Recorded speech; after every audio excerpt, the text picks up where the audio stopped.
Today I'm going to share the fastest path to success in network marketing.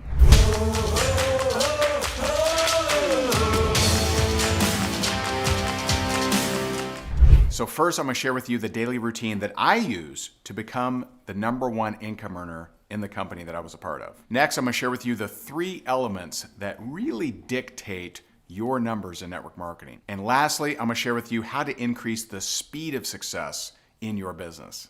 One thing that I'll caution you about is when you're looking for fast, make sure that you're really looking long-term at the network marketing business, because a lot of people come and go in this industry.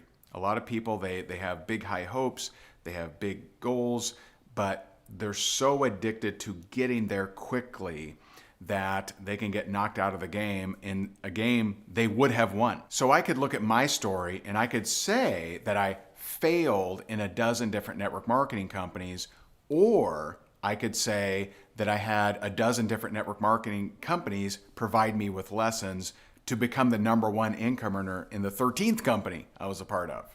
See how that rings a little differently? So I really believe that, I know that we're going to talk a lot about speed today, but I really believe that you either succeed or you quit. This is something that if you keep showing up to, you will make work. And I hope this video helps you along the way.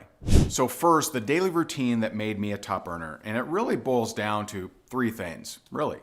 Simple, not easy, right? And so first, I had read a book called Go for No, and that sounds like a terrible book, doesn't it? I want yeses, right?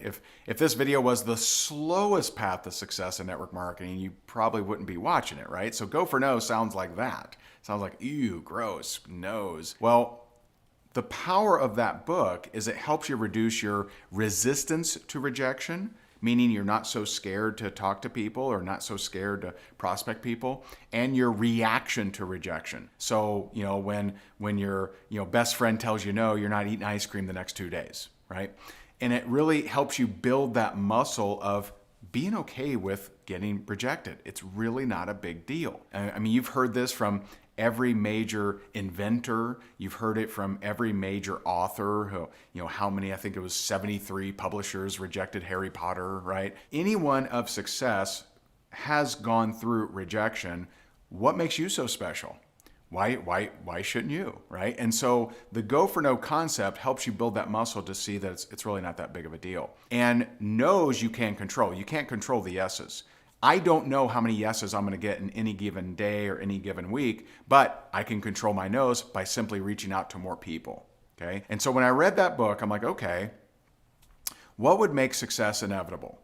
I'm like, if I went for 20 no's a day, man, someone's got to say yes someday, right? Somewhere, something's going to happen. And so I decided that I was going to go for 20 no's a day. So the first 6 months of my business, I went for 20 no's every single day. That was the first thing that was part of my daily routine. The second thing is I hated prospecting. Didn't like it. I don't know what you may think. Maybe you think that anyone of success just loved the process. I didn't love the process. I hated it. I thought it sucked. I wanted to create a way for people to reach out to me. And so I started doing a video a day. And I did a video a day, believe it or not, for over 12 years without missing a day because I'm crazy. And so I would do a video a day, and the first 4 months, hardly, just crickets, like nothing was happening. And, but I started to attract some people, and now, we've generated over 400,000 leads from our videos over the last, 10, 13 years. And so doing that video a day was the second part of my routine. And the third thing was self-development. Now, in the beginning, when I got started and I got serious about network marketing, I had lost it all in the real estate market. And so I was broke. I was in foreclosure. I was not in any kind of good place. I'd gone through a divorce. And so I really didn't know what else I could do other than building a network marketing business. My back was against the wall. I had to do self-development to keep my sanity.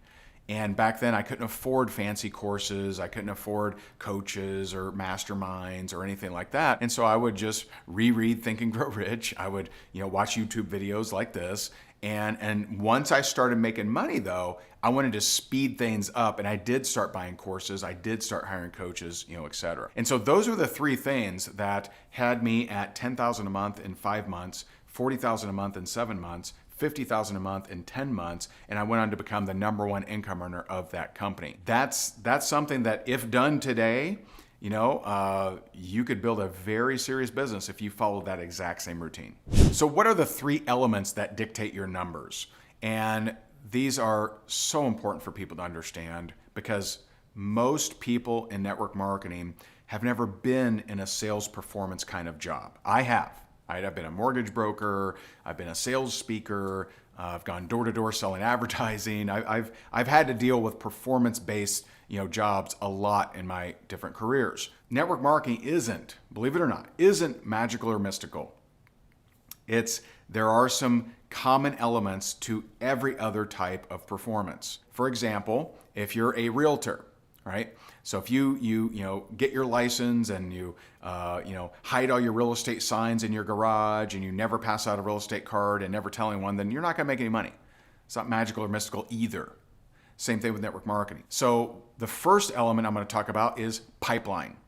Pipeline is how many people do you talk to, how many people do you reach out to, how many people you follow up with, how many appointments are you setting, how many presentations are you sending, how many samples, if that's part of your business model, how many samples are you sending. So it's your numbers. So when I was doing mortgages, we had a whiteboard, and it had the last name of the person I was working with and where their loan was at. Right? Is it in underwriting? Is it approved? Is it, we're still gathering, documents, right? Or we're in the document gathering stage. And so, and each loan had a name and was a member on my pipeline.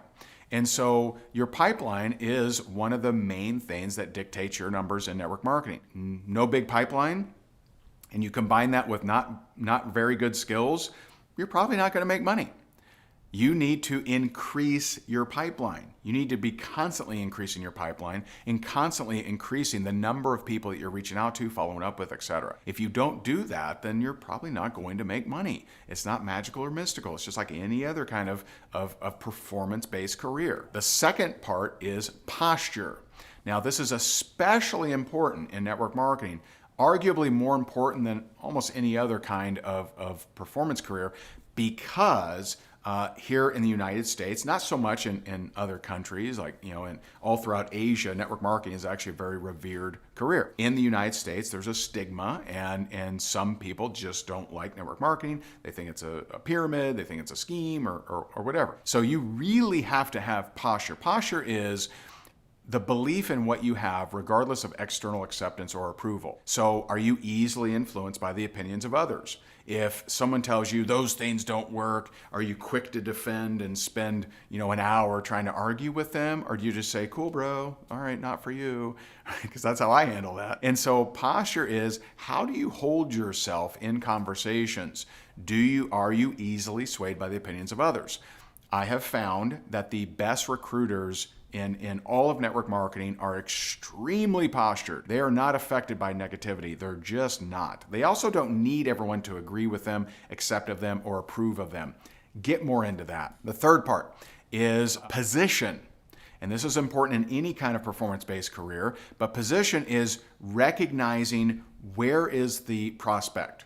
Where are they? If you're going to a friend without any information and saying, hey, you'd be great at this. You should totally do this. It's going to be awesome and we can rock it out together. Here's my link to sign up. What credit card are you using? Well, that's making a lot of assumptions on someone you have no idea if they're even open to the idea. So you're trying to sell out of position. In the absence of information, the person is at position 0. You don't know if they're open to learning more. You don't know anything about them. They don't know if they want to buy. You don't know if they're wanting to lose weight. You don't know anything about them. And so you have to have everyone at position 0 in the absence of information. And this is the, if you think about the word spam is assuming the position of the prospect without any evidence. And so don't assume. Ask. Hey, I'm doing this thing. I don't know if it's a fit for you or not, but would you open to, learning more about it? Or a little bit more postured would be, hey, I'm going to do this thing with or without you. I'd love to do it with you. Would you be open to learning more? And if not, totally cool. See, that's a little bit more postured there, right? But notice it was still nice. I said, hey, I'm gonna do it with or without you, but I'd love to do it with you, right? Still nice, a little bit more postured though. And so position is one of the, not understanding position is one of the sources of low close rates and frustration. You're like, how come these people aren't moving forward? Well, if you understood position, you would know they were never open anyway. So you wouldn't be frustrated at the Eskimo that doesn't want to buy your ice, right? You'd be like, well, of course not, because he's not open to purchasing ice. He's got plenty. And so, that's something, knowing the position is very, very key and will really dictate your numbers. Those three things: pipeline, posture, position. Before we get to my last point, if you are serious about growing your network marketing business, make sure you hit that subscribe button. We drop a lot of content on here for free to help you become the best rep in your company. So hit that subscribe button. And lastly, what is this speed factor? Well, the speed factor is your mindset.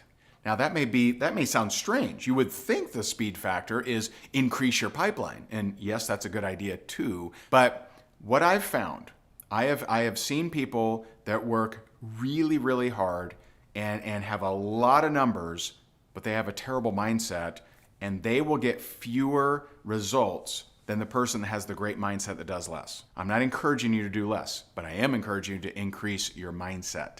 And so perspective is the final P. Remember I mentioned pipeline, posture, position. Well, perspective is actually the fourth P of the 4 Ps. And so perspective is, where do you spend the majority of your time in your mind?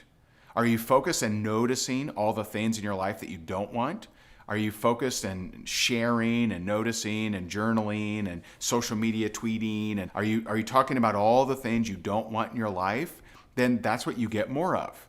You're going to get more of wherever your energy is. And most specifically, at any time what you wish for and the feeling and emotions you carry are in conflict, the feeling and emotions will be the victor. That's a quote from Neville Goddard. So we don't get what we want, we get what we are. So if we are the person that is constantly complaining about traffic, or the coffee sucks, or my spouse doesn't support me, if we're constantly focused on all the things that we don't want, you just simply get more of what you don't want. That's how it works. You need to focus on things that you actually do want, and in a very specific way of feeling as if you already have those things. Now, I go into much, much deeper depth on this particular topic all throughout this channel, so I won't go super in depth, but the key is, where do you spend the majority of your time? I'm not talking about doing 2 minutes of affirmations in the morning and then complaining for the next 8 hours. You're gonna get what you complain about. You're gonna get more of what you complain about. And so spend more time with memories of your future than your current present or memories of your past. Now, if you'd like to get a jump start on really growing that pipeline, make sure you get our 5-day prospecting power up. It's free, and I put the link down in the description. It'll tell you what to say, where to find people, and really get you off to a jump start.